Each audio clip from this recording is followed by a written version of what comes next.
안녕하세요. 2년간의 연애를 하고 이제 막 결혼한 지 6개월 된 새댁입니다. 2년이라는 연애는 결코 짧은 세월이 아니라고 생각했고 이 사람에 대해 모든 걸 알고 있다고 생각했는데 같이 살아보니까 정말 저는 이 사람에 대해서 아무것도 몰랐다는 생각이 드네요.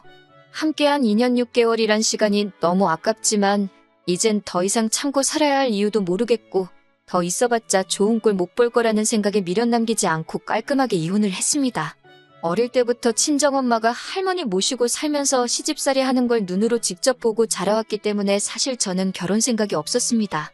하지만 독신으로 산다고 연애까지 하지 말라는 법은 없잖아요? 그래도 평생 독신으로 산다고 정했으면 능력이라도 좋아야 한다는 생각을 가지고 있었습니다. 남들보다 배는 노력했고 소위들 말하는 좋은 대학 나와서 좋은 직장 취직해서 돈도 많이 모아놨고 작지만 제 명의로 된 집까지 가지고 있던 상황이었습니다.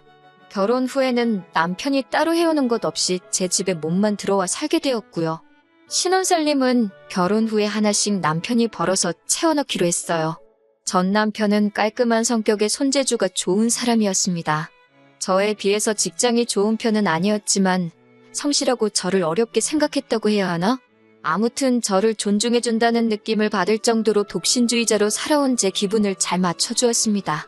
연애 중에는 저희 집에 와서 시키지도 않았는데 집안일을 해줬어요. 밥이며 빨래며 청소까지. 남자지만 손재주가 좋은 편이다 보니 요리도 잘했고 특히 청소 하나만큼은 기가 막히게 했어요. 연애하면서 시덥잖은 일로 다툰 적 한 번 없었고 제가 잘 못하는 것들 척척 해내는 남편 모습에 그때부터 결혼이란 게 생각보다 별거 아닌 게 아닐까 하는 생각을 했어요. 독신주의자로 살기로 했으면 그래서는 안 되는 건데 제 주변 친구들 하나둘씩 결혼해 잘 사는 모습 보여주고 그러니 괜시리 제 마음도 그것 따라 조급해졌었나 봅니다. 이 정도 쏙 안 썩이는 사람이라면 그냥 같이 살아도 즐겁지 않을까 하는 생각에 남편 청혼에 덜컥 응해버렸습니다.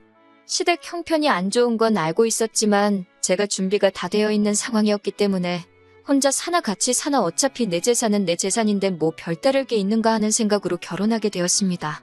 하지만 결혼을 한다 해도 바뀌지 않는 제 마음도 있었습니다. 친정엄마가 고생하던 모습을 잊지도 않았고 시댁 형편이 안 좋은 걸 알고도 있는 상황이었기에 나중 가서 어떠한 이유가 생기더라도 합가는 절대 하지 않겠다. 두 번째로는 무슨 일이 있다고 하더라도 아이는 갖지 않겠다. 이렇게 두 가지였어요.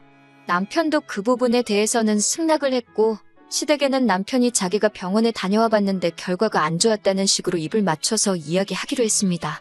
친정부모님께는 사실대로 말씀드렸는데 아쉬워하는 눈치셨지만 그래도 제가 끝내 결혼을 결심했다는 사실 하나만큼은 기뻐해 주셨습니다. 그런데 결혼하고부터 남편의 모습이 조금씩 달라지기 시작했네요. 연애할 때면 뻔질나게 우리 집 와서 시키지도 않은 밥하고 청소하던 사람이 언젠가부터 자기만 한다고 저한테 성질을 부리기 시작했어요. 남편의 월 수입보다 제가 버는 수입이 더 많았기 때문에 남편이 그럴 때마다 그러면 내가 집안일 할 테니까 어디 가서 나만큼 벌어오던가 하는 식으로 궁시렁대는 걸 멈추게 만들었습니다. 그런 소리 들을 때마다 입이 대빨 나와서는 자기가 불만이 많다는 걸 온몸으로 표현을 했어요.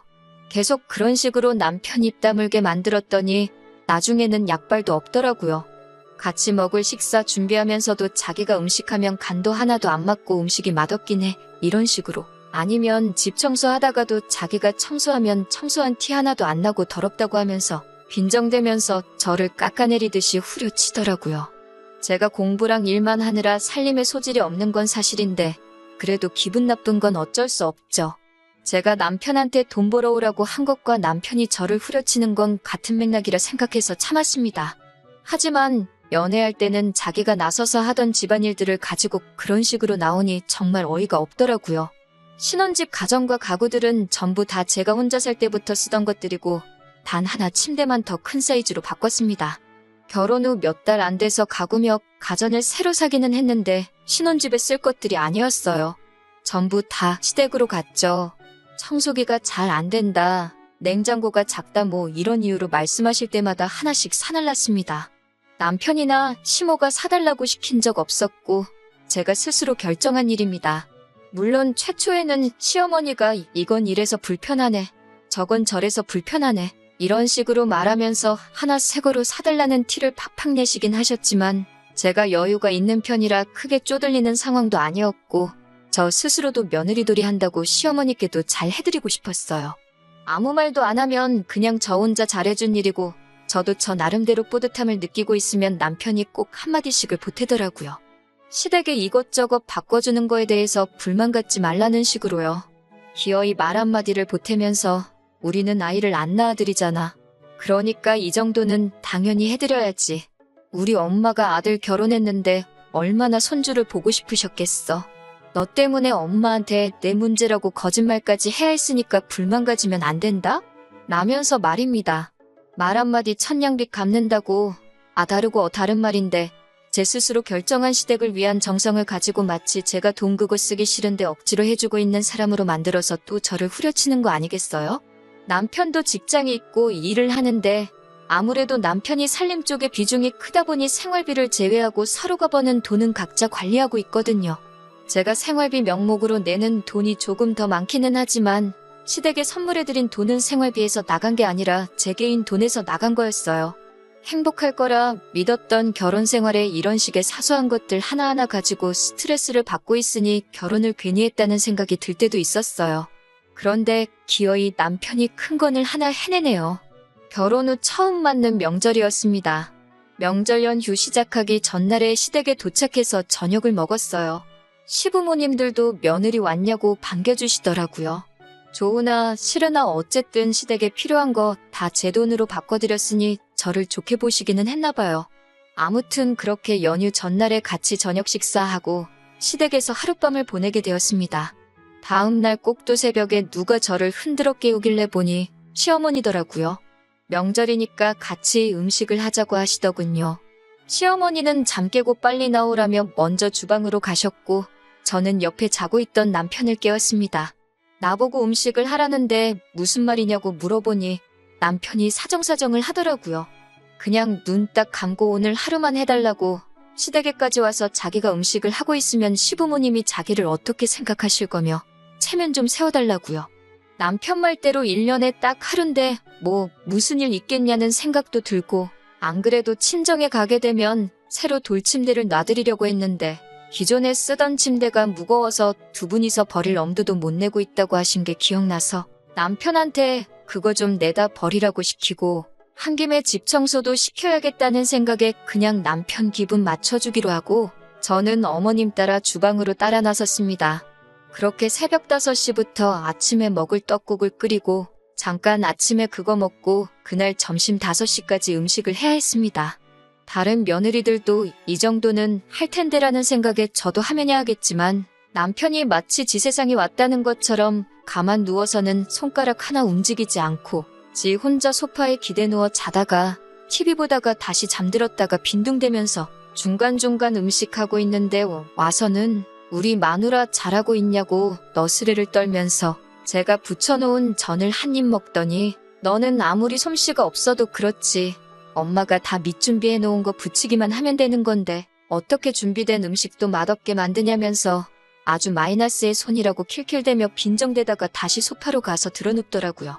가슴속으로 참을인 자 12번도 더 새기면서 하던 일 마저 했습니다.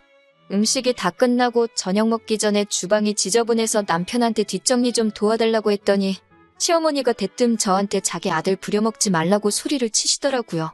제가 당황하고 있으니 남편도 자기 집에 자기 편들밖에 없다고 기고만장해져가지고는 저한테 같이 소리를 치더라고요. 넌 집에서 집안일 하나도 안 하면서 나도 우리 집 와서 하루는 좀 쉬자고 오늘 하루만 네가 좀 하면 어디가 덧나냐 이런 식으로요. 이게 남편이 저한테 사정사정해가며 부탁한 체면 살려달라는 건지는 모르겠지만 남편이 자기가 집에서도 집안일 하는데 라는 대목에서 이미 시어머니는 그 사실에 뚜껑이 열린 듯 했습니다. 너는 여자가 집안일도 안 하고 남편 부려먹게 돼 있느냐고요. 제가 뭐 크게 잘못한 것도 없는데 무슨 죽을 죄를 진 사람 마냥 쏘아대니 저도 인내심의 한계가 오더라고요. 그래서 저도 다다다 쏘아붙였어요. 어머님 아들이 시키지도 않았는데 연애할 때부터 스스로 나서서 하던 게 집안일인데? 그게 어딜 봐서 제가 부려먹는 건가요? 그리고 여태 하루 종일 제가 일했는데 뒷정리 도와주는 게 부려먹는 건가요? 남편이 어머님 아들이듯이 저도 집에 가면 우리 엄마 딸이에요. 우리 집도 아니고 자기 집 치우라고 시킨 건데 그게 어디가 부려먹은 거예요? 밥값도 못하나요? 오히려 부려먹는 걸로 따지면 어머님이 저를 부려먹는 거 아닌가요? 남편이 집안일 하는 꼴 못 보겠으면 나가서 저보다 돈 많이 벌어오라고 하세요. 그게 안 되겠으면 어머님 옆에 평생 끼고 사시던가요. 하고 한마디 했습니다. 고작 이런 일 가지고 나올 만큼의 말은 아니지만 그동안 짧은 결혼 생활 하면서 남편한테 서운하고 스트레스 받았던 일들이 한 번에 터져나왔나 봐요. 저도 그렇게 쏘아붙이고 놀랐는데 남편이 우다다 저한테 뛰어오더니 저를 확 밀치더라고요. 자기 엄마한테 말대꾸하지 말라고요. 저는 그대로 바닥에 꼬꾸라졌고 씩씩대는 남편 보고 있으니 더 이상 대꾸해봤자 바닥에 밀치는 걸로 끝날 것 같지 않아서 아무 말도 안 하고 짐 챙겨서 나왔습니다. 남편이 어디 가냐고 쫓아오기는 했는데 제가 대답 않고 갈 길 가니 따라오지도 않고 그냥 집으로 휙 들어가더라고요. 그 길로 바로 응급실 가서 진단서 끊었는데 멍이 좀 들어있어서 2주짜리 진단서가 나왔네요. 친정에 오자마자 서러움과 넘어진 부분이 아파서 그랬나 엄마 얼굴 보자마자 대성통곡을 했어요. 평생 제가 우는 모습 본 적 없으신 두 분이니 놀라서 한달음에 달려나오시고 무슨 일이냐고 물으시는데 자초지종 설명하고 집에 왔다고 하니까 친정 부모님이 잘했다고 하시네요. 맞은 건 억울하지만 그딴 집에서 사람 대우도 못 받고 일만 하고 있었다면 그게 더 마음 아팠을 거라고 하시네요. 남편한테는 연휴 끝나자마자 이혼소송 걸고 폭행으로 고소할 거라고 연락을 했습니다. 남편은 자기가 밀친 거지 그게 무슨 폭행이냐고 답장이 왔어요. 기분 풀고 만나서 이야기하자길래 다음날 아침에 차례 지내는 거 끝나면 바로 친정으로 온다고 하는 말에 오고 싶으면 오라고. 그런데 내 몸에 멍들게 했으니까 너는 뼈 한두 개로는 넘어가지 않을 거라고 해줬습니다. 그 후로 답장도 없고 결국 다음날이 돼도 친정 근처에는 코빼기도 비치지 않더라고요. 본능적으로 집이 제 거인 걸 알고 있는 건지 연휴가 끝나도 집에도 안 들어오더라고요. 그래서 남편 짐 빼는데 정말 수월했습니다. 남편 옷가지며 어느 정도 다 빼고 나니 그제서야 전화가 왔어요. 전화라서 안 보이기는 하는데 자기 지금 무릎 꿇고 있다고 미안하다고 제발 한 번만 용서해달라고 하네요. 뭐가 미안한지나 알고 있냐니 때려서 미안하다고 사과를 하더군요. 적당히 반성하면 그냥 봐줄까도 했는데 변명을 하는 게 제 행동이 너무 심해서 어쩔 수 없었다는 식으로 그런 상황을 만든 제 잘못으로 몰고 가더라고요. 어른한테 그게 할 말이냐고 하면서 반대로 자기가 장인 장모님께 그렇게 말했으면 너라고 화를 그렇게 안 냈을 거냐 하면서요. 우리 엄마 아빠는 너 그렇게 부려먹지도 않았을 거고 그렇게 일했으면 나보고 너 좀 도와주라고 했을 것이다 한마디 하니 꿀먹은 벙어리 마냥 아무 말도 못하더라고요. 그리고 덕분에 그냥 참고 넘어가 볼까 했는데 이대로 이혼하는 게 맞겠다고 집에 찾아올 생각도 하지 말라고 집 근처에라도 오면 우리 아버지 불러서 내 몸에 멍들게 한 죗값 치르게 해주겠다고 말했습니다. 그래도 정신머리가 있으면 와서 미안하다 얼굴 보고 사과할 줄 알았는데 진짜 안 오더라고요. 이렇게 비굴하고 겁쟁이인지는 또 몰랐어요. 온다고 해도 제가 사과 받아줄 마음은 없지만 제가 여태껏 지켜왔던 저희 독신주의를 허물고 결혼까지 결심하게 한 남자가 저 정도 남자였다는 사실이 오히려 비참해졌습니다. 남편이 고소장을 받고 나니 그제서야 제 앞에 찾아와 무릎을 꿇고 저한테 빌더라고요. 얼굴을 아스팔트에 찌으면서까지 저한테 미안하다고 사과하는데 저는 다시 받아줄 생각 없다고 했습니다. 합의 이혼 해주면 나 때려서 들어간 고소는 취하해준다고 했어요. 시댁에 제 돈으로 새 걸로 바꿔준 가전들 고스란히 다 가져오라고 말하고 이 집에서는 자기 몸만 나가줬으면 한다고 했습니다. 이혼 소송으로 위자료 청구까지 하고 싶었지만 저는 집도 있고 돈도 많으니 거지 같은 놈한테서 그깟 푼돈 받아봤자 위로도 안 된다는 말을 전해주는 게 오히려 그 편이 남편을 더 비참하게 만드는 것 같아 그렇게 말해줬어요. 결혼 후에 돌변에 저를 후려치던 상황에 미리 알고 그때 일찍 끝냈어야 했는데 진짜로 저를 후려칠 줄은 상상도 못했네요. 아무튼 현재는 이혼을 한 상태고 더 이상 엮일 일도 없고 꼬라지 안 봐도 되니 제 마음이 후련하기는 하네요. 즐거워야 할 명절에 저 때문에 걱정 근심으로 보낸 부모님께 죄송할 따름이에요. 여러분들도 부당한 대우를 받는다면 절대 참지 마시고 그때그때 바로 잡으세요. 호의가 계속되면 그게 당연한 건 줄 안다는 말이 틀린 게 없습니다. 그럼 저의 사연은 여기서 마치도록 하겠습니다.